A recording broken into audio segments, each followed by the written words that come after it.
Assalamualaikum warahmatullahi wabarakatuh. Jirra jirtu obboleeyyan. Ashama harka fuuni. Akkamiin nagumaa alhamdulillah nagaa kooti. Isinis baga jiraattan anaa jiraatu isiniin jedha. Baga jiraanne walumaan baga jiraanne. Wallahi waan hedduu nama gaddisiisu. Rabbiin biyyaa nu baasee hedduun nama rakkisini alhamdulillah. Ijoollee teenya hedduun isii biyyaa baatee warra afaan hin beekne baay'ee tokko rakkataa jirti.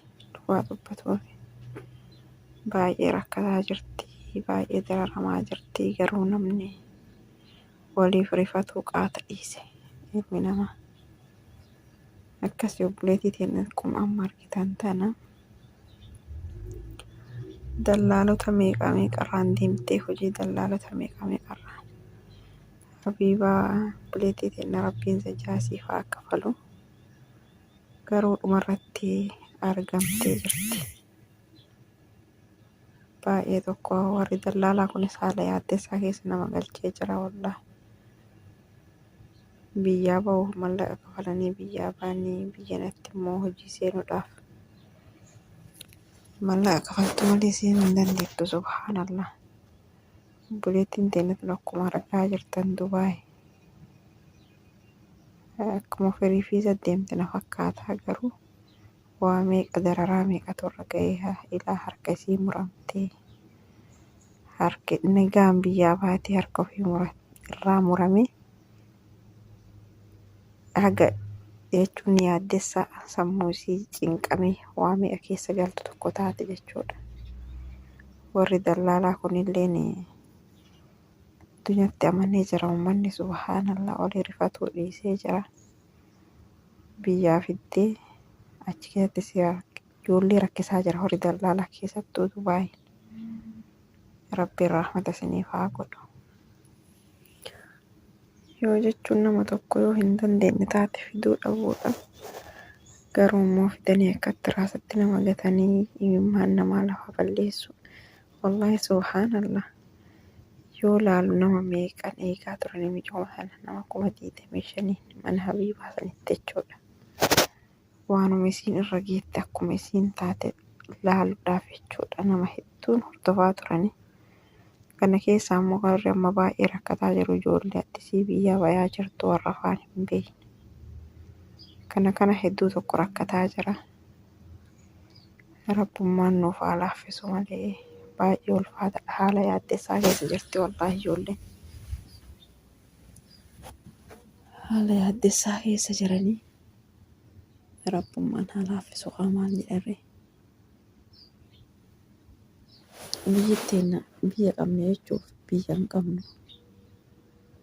Cal'isuuf akka itti cal'ifnu hin qabnu. Taa'uuf haalli nama hin teessisu. Alhamdulillah. Maal godhuu qabanire? Dalaganna jedhanii waa warri qabu gurguranii biyyaa bayanii yoommoo biyyaa bayanii jiruu biyyambaa kana keessa ganii argan. Jiruun akka biyya haasaan sanii miti kan keessa ganii baay'ee ulfaataadha. Haala baay'ee nama yaaddessu keessa jirtama biyyatti arabaatuni jechuudha. Akka Rabbiin laaffiseefi malee Rabbiin amrii jabaatti kulli isiniif haa laaffisu obboleeyyan tiyya. Nuufis haa laaffisu nu gizee carraa kennaa sanitti fayyadamne kaayi. Warra ammaattisii dhufaa jirullee Rabbiin haa laaffisuufi cinaan dalaysiisee birriin kennuufi halkan rafuun hin jiru haala xulii dalaganii. Subhaanallah. Amriin jijjiiramte rabbummaan nuuf haa laaffisu malee. Rabbi kheyrii haa godhu. Du'aayii walii godhaa bakka jirtanii obboleeyyan tiyya. Warra akkatti rakkatee biyyaa deemee jiruu teenya ofirraa jiruu jijjiiruu of osoo hin ta'in wanni biyyaa bayaa jiraniif amma nafsiidhaan jiraannadha. Nafsi mateennanuu hin jiraannadha maaliifuu biyya keessa ta'anii hunoo haala nageenyatirraa ka'e galgalas ganamas sodaadhaan jiraatu. Sababa kanarraa ka'e namni sila nafsi maanuu jiraannarra jira sinii galee.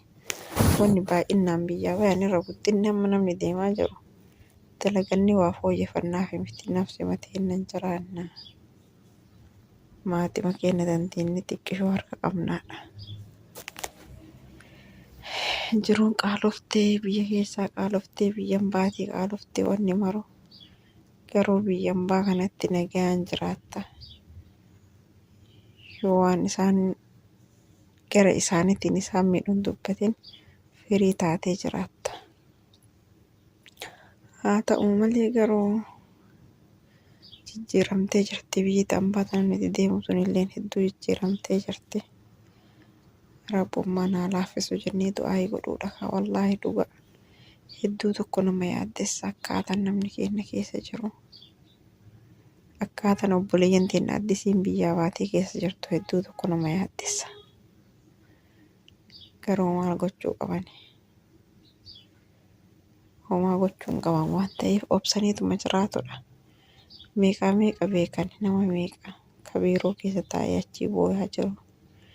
Gaafa biyyaa baasan damoosni keessan hagana jedhanii biyyaa baasan. Yoo achi as fidanii asiin gahan immoo biiroo dachaasanii akka horiitti bira taa'ani. Suutilleen duraan nagaa qabdee amma garuu subhaanallah. Rabbi haa laaffisu wallaahi. Ijoollee meeqa achi keessatti rakkataa jira. Biyyarraa as guuranii yoo achi dhaqxe rabtoonni ijoollee afaan beektu jedhanii.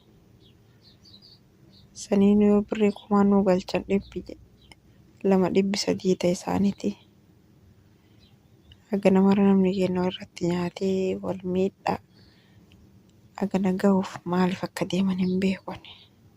Dhugaa hedduu haala nama yaaddeessu keessa jirti ijoolleen teenya.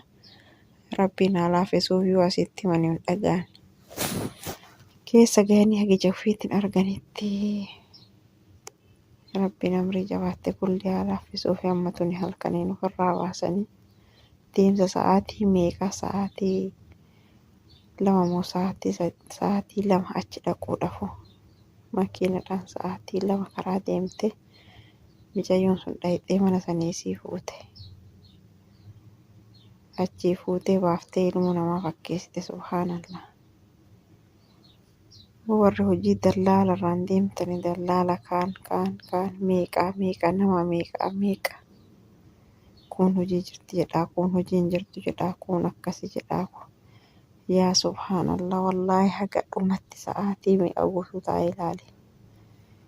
Garuu waan nama ajaa'ibaa wayiiti. Tokko gaafatanii yookaan fidanii kaan gaafatan lakkinaa miti ebaluurraan seensisee jedhaa kunis marri isaatu faayidama ofiitiif nama olii gadi oofasanii gale. Rabbiin haa laaffisu rakkataa hunda rabbi rakkoo haa baasu. Du'aayi waliin dagatinaa du'aayi walii godhaa isiniin jedha. Assalaamu alaikum warahmatullaahi wabarakaatuh.